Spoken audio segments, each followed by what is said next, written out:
ایک چھوٹے سے گاؤں میں یوسف نام کا ایک نوجوان رہتا تھا۔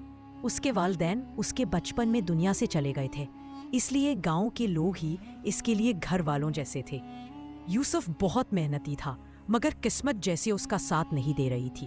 وہ لکڑیاں کاٹ کر بیچتا، کبھی کسی کھیت میں مزدوری کرتا، مگر آمدنی اتنی کم تھی کہ بمشکل کھانے کے لائق پیسے بچتے۔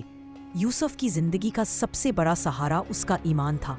وہ ہر رات دیر تک اللہ سے دعا کرتا، یا اللہ میں تھک گیا ہوں، آسانی عطا فرما، میرے لیے کوئی راستہ کھول دے۔ مگر مہینے گزرتے گئے، حالات نہیں بدلے۔ ایک دن شہر میں تیز بارش اور آندھی آئی، کئی گھروں کی چھتیں گر گئیں، فصلیں برباد ہو گئیں۔ یوسف کا معمولی سا گھر بھی ٹوٹ پھوٹ گیا۔ وہ فٹ پاتھ کے کنارے بیٹھ کر اپنے گھر کے ٹوٹے ہوئے ٹکڑوں کو دیکھ رہا تھا۔ اس کی آنکھوں سے آنسو بہنے لگے۔ اس نے آسمان کی طرف دیکھا اور کہا، یا اللہ، اتنی آزمائش کیوں؟ میں کون سا غلط کام کرتا ہوں؟ بس آسانی چاہتا ہوں۔ اس رات وہ مسجد کے ایک کونے میں سو گیا۔ یہ اس کی اب تک کی سب سے مشکل رات تھی۔ صبح فجر کے وقت ایک بوڑھا مسافر مسجد میں آیا۔ اس کے ہاتھ میں ایک چھوٹا سا تھیلا اور ایک لاٹھی تھی۔ اس نے یوسف کو دیکھا، اس کے پاس بیٹھا اور پوچھا، بیٹا تمہاری آنکھیں کیوں نم ہیں؟ یوسف نے سب کچھ سچ سچ بتا دیا۔ غربت، تنگی، گھر کا گر جانا اور دعا کے باوجود آسانی نہ آنے کا احساس۔ بوڑھا شخص مسکرا دیا اور بولا، بیٹا جب تم دروازہ کھٹکھٹاتے ہو اور وہ نہیں کھلتا، اس کا مطلب یہ نہیں کہ اندر کوئی نہیں ہے۔ اس کا مطلب یہ ہے کہ اندر والا تمہارے لیے بہتر راستہ تیار کر رہا ہے۔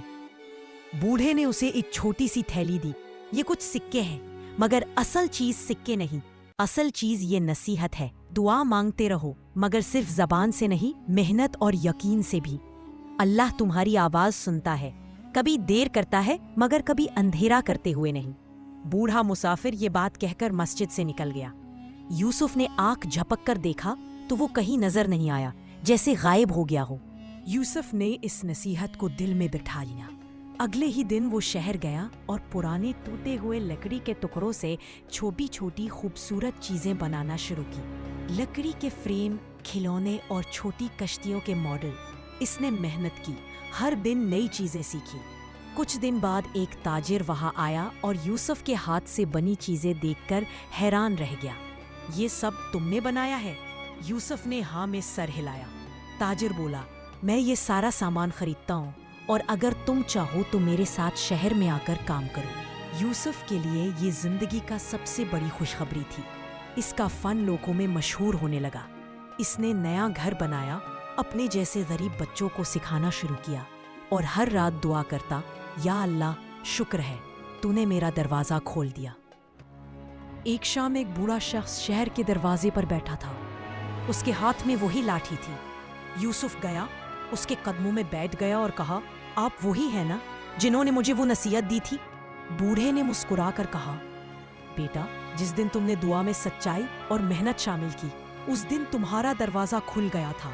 میں تو بس تمہیں یاد دلانے آیا تھا کہ اللہ کبھی بند نہیں کرتا، انسان خود ہمت ہار دیتا ہے۔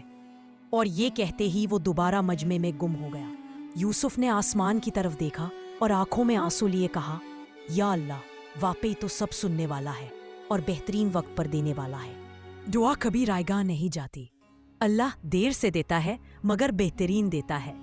مشکل وقت دراصل انسان کو بناتا ہے، توڑتا نہیں۔ امید، صبر اور محنت تینوں مل کر دروازہ کھولتے ہیں۔ اللہ انسان کی نیت دیکھتا ہے، حالت بعد میں بدلتا ہے۔ اگر آپ کو یہ ویڈیو پسند آئی ہو تو اسے لائک، شیئر اور سبسکرائب ضرور کریں۔ آپ کی حوصلہ افزائی ہمارے لیے بہت قیمتی ہے۔